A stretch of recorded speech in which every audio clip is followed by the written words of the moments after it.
George Floyd to be laid to rest today as new concrete police reform measures are passed in New York and around the country. And another shocking reversal from the WHO when it comes to coronavirus and how it's transmitted. Here's what you need to know.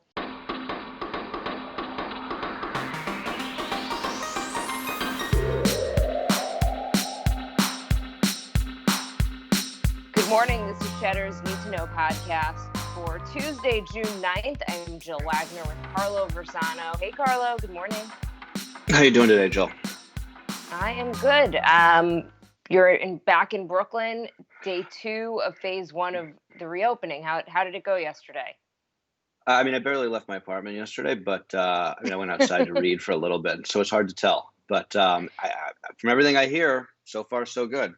All right, let's get to the news, Carlo. George Floyd will be laid to rest in Houston today in a service that will be closed to the public, but it will be broadcast on television and via live stream. The services start at 12 p.m. Eastern time.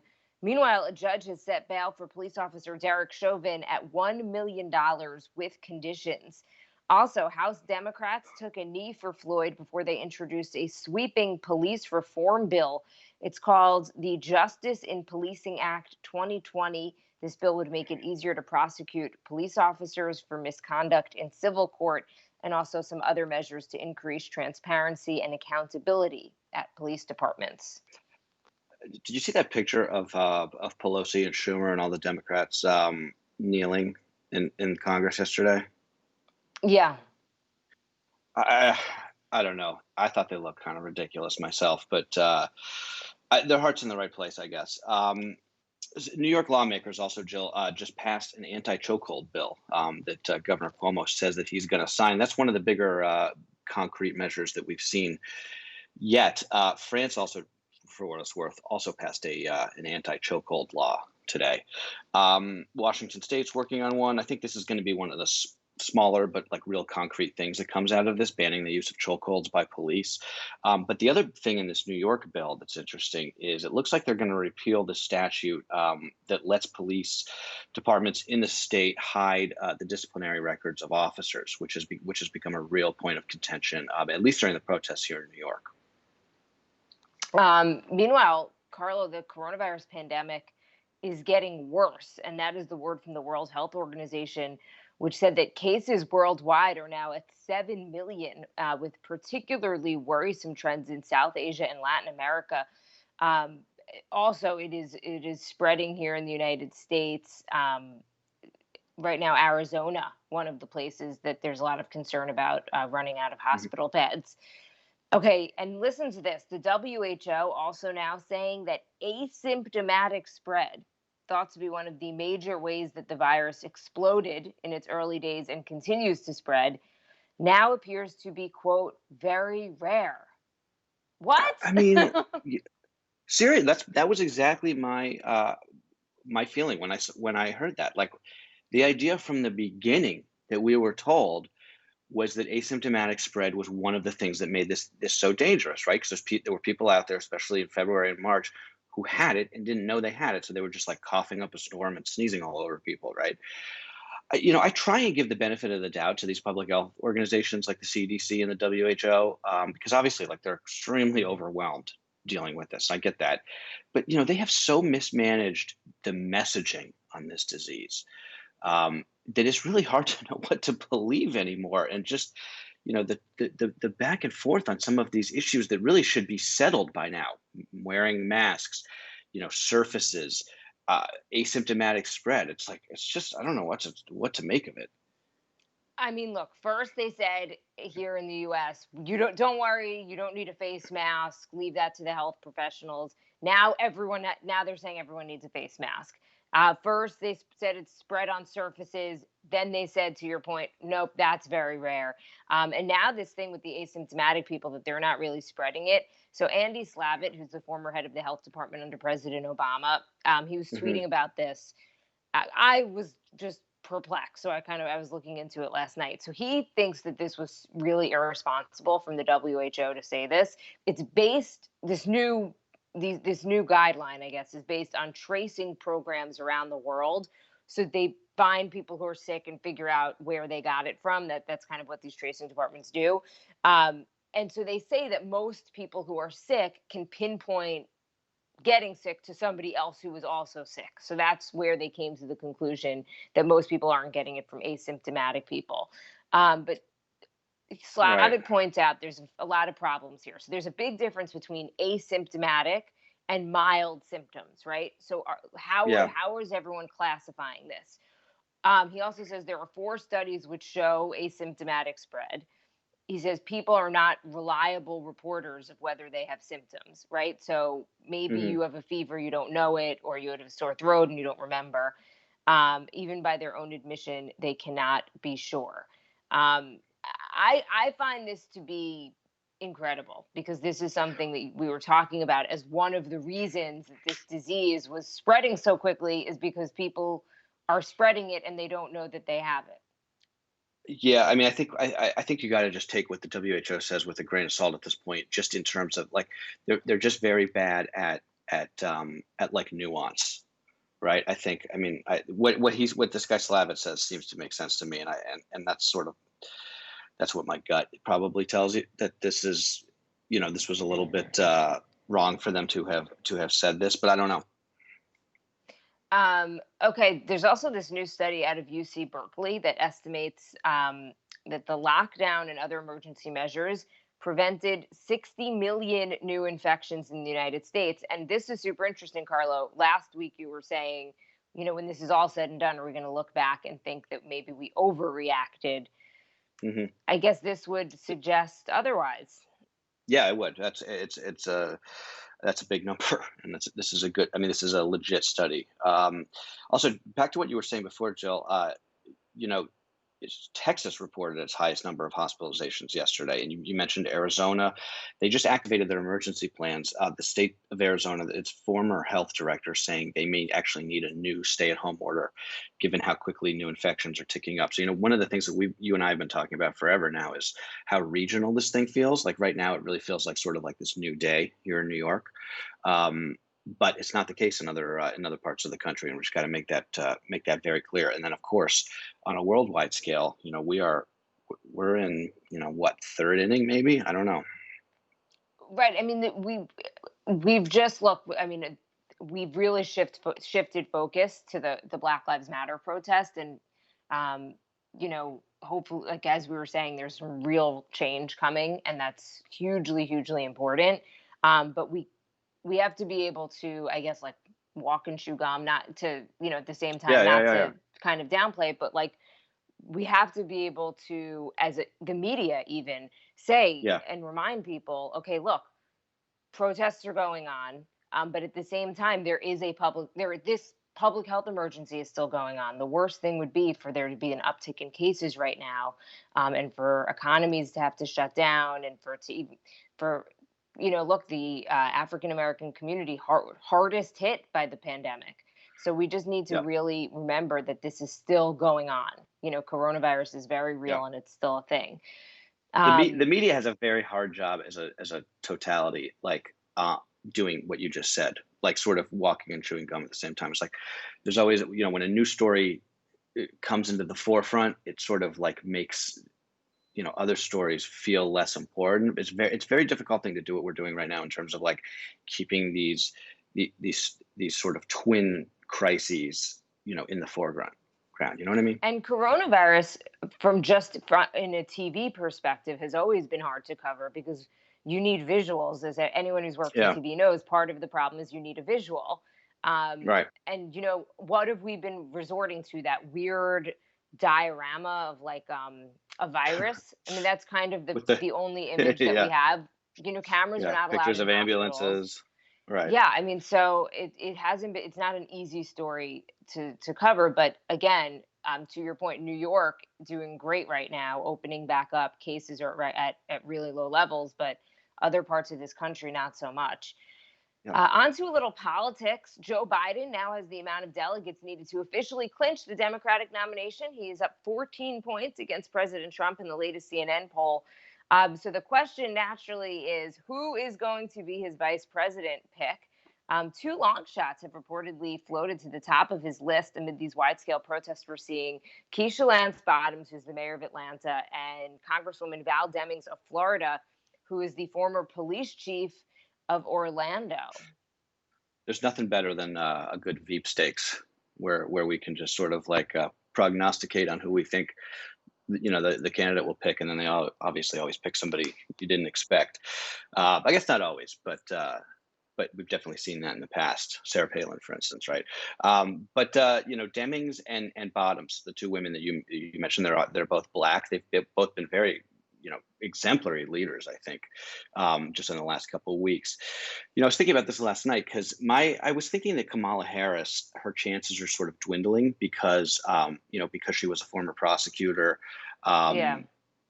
But then again, I was thinking, well, maybe that's sort of just like, she has the name recognition. I think that her being a prosecutor is probably not helpful to some of the people on the very left. But Joe Biden, the reason why he's the candidate is not because he's been tacking to the hard left. So I could easily see him actually choosing someone like Kamala Harris, and I think the vast majority of Democrats would probably see her as a stable choice. And then there's also Stacey Abrams, of course, who's sort of like another dark horse here. But I think that it is a virtual certainty that he will choose a Black woman as his vice president. I could be wrong. I often am, but that's my guess. Demmings has a really incredible biography. She grew up pretty poor, went to segregated schools, the first of 7 children to go to college. She joined the Orlando police force as a beat cop and worked her way up to become the city's first female police chief, which is really interesting given the times that we're in right now. Yeah, I think that she actually really is interesting. I don't know enough about her to. I need to look into her more, but both her and Keisha Lance Bottoms from Atlanta, I think would both be really. I think they would help excite the base of the Democratic Party, which Joe Biden I think needs. He really needs people to turn out. Also, by the way, while we're talking politics, I called the resignation of the Secretary of Defense last week, and he's still on the job. So maybe I have lost my touch when it comes to handicapping Trump administration exits. But I'm shocked. I'm shocked that he's still working. Another, by the way, is my stomach is growling so much. Can you hear it over the microphone? I'm almost uncomfortable. No. I don't know why my stomach is going crazy right now. You got to eat something. No, I know. As soon as we're done, but I'm like thinking to myself, is this mic actually picking it up? Because it feels very loud to me. It's funny because usually when we're in the office, you're the one who's making fun of me for various gastrointestinal issues. Exactly. That's one thing I don't totally miss that. Although I almost do. I feel like it's been so long. You know what? I would deal with Carlo coming in every day and saying that whatever. All right, let's move on. Okay, Yeah. You wouldn't know it by looking at the stock market, but the U.S. economy has now officially been in a recession since February. Government economists made the recession declaration by studying the GDP and labor data for the last several months, and they determined that the economy peaked just before the pandemic forced it to essentially shut down, which officially ended the longest economic expansion on record. It's pretty interesting. I mean, these things are funny, right? Because they always tell you what you already knew, but it's obviously important to get it like officiated basically from the data. And meanwhile, like you said, Jill, the stock market roaring. NASDAQ is about to cross 10,000 probably today or tomorrow, although it looks like the stock futures are down this morning. That's been helped by tech stocks, especially stocks like Tesla, which just hit a record high. The S&P is either about to go positive on the year or already did. I didn't check what the close was yesterday. It's just incredible. It's just I don't know what to make of it. But if you want a case study on how this market is sort of operating in its own reality, look at Hertz. If you had invested $10,000 in Hertz 2 weeks ago, when the day after it declared bankruptcy, your investment would be worth $125,000, a 2-week return. Not Wow. bad. And the company's still bankrupt. Nothing even happened. It's still in Chapter 11 bankruptcy. It hasn't even like put any press releases out. The market is just operating on its own in its own reality, really. Yeah, no, it's been incredible to see the disconnect. And we talk about the economy, and I feel like Friday's jobs numbers being so surprisingly good made us kind of feel like, oh, everything's fine. But there are millions of people. 1 in 4 Americans who had a job in early March does not have a job currently. So there's a lot of people out there who are really Well, hurting. also not to belabor that, Jill, but I think that there's probably a connection between that and the market, right? Because I still believe that a lot of these people aren't going to be going back to work, and um, I think that the market is one of the reasons why it's rallying is, the market doesn't have any morality, right? It's all about profits. So I think that one of the things that's being baked into this bull market is this idea that companies are going to be running with fewer, you know, people, smaller headcounts, which Yeah. of course is good for the stocks, right? So I don't know. On to some sports news. The NFL has released the first safety protocols for the upcoming season, which includes remodeled locker rooms to encourage social distancing and mandatory masks, except when they interfere with athletic activities. The league has not yet said what its plans are for testing or travel, but that the guidelines are coming. Also, in NFL land, Adrian Peterson of the Redskins says he plans to take a knee during the national anthem this season, and expects others to join him. It's one of the really interesting things to watch this fall, assuming that the NFL is back on time. Um, is what the league's response is to kneeling, how the players demonstrate, whether they demonstrate, more than just a couple of them. Um, there are reports that the NFL is planning to let players sort of protest and keep sort of a hands-off approach. But although I'm fairly certain they've always been allowed to, um, Colin Kaepernick, obviously, he was sort of disappeared and blackballed from the league because of his protest. But they didn't explicitly, obviously, say that that's why. But also, while we're on the topic of pro sports, we still do not have a deal for the return of Major League Baseball. The draft is tomorrow, which you'd think would be a good opportunity to announce, like, the triumphant return to the field. But the players and the owners are still entrenched, and I don't know if they're going to get this done. The NHL, the NBA have figured it out. The MLB has not, and it's pretty shameful, I think. It's kind of pathetic. I mean, this is the It one. is. It's really, I mean, just figure it out. And you're talking about, um, they're squabbling over money. We've discussed this before, but I I have no patience for that right now. And I'm not Well, even a huge baseball fan. I can't even yeah, imagine if you're a big baseball fan and you're finding out that this is just about, oh, do you prorate the salary or you right. get a percentage or whatever it is? No, It's like, come on. they're living in a different reality, and yeah, I agree with you completely. Also, if you're, if the NFL looks better than you, that's a problem. All right, Carlo, let's end this on some good news. What do you have? Okay, so I really like the story that I'm going to put in the newsletter today, in Harper's Bazaar, one of my favorite magazines. It's about this couple, Carrie Ann and Michael Gordon. They got married in Philadelphia over the weekend. They had a mini ceremony. They had planned to get married in May. They had to push it back because of COVID. Um, Really good looking African American couple. Um, but when they were getting married this weekend, there were these huge protests right outside the venue where they were. Um, but they joined in the protest, and they actually did their first look. Where is that what it's called? Where like the groom sees the bride for the first time, the first Yeah, look. Yeah, so they did their first look in the middle of the protests. Oh, the video gives you goosebumps. It's so good. Everyone's like cheering for them. It's just really, that's awesome. it's a really cute story. What do you got? And my piece of good news is a total aside to everything that's going on in the world right now. But Kathy Sullivan, who's 68 years old, she's an astronaut and she's also an oceanographer. She's become the first American woman to both walk in space.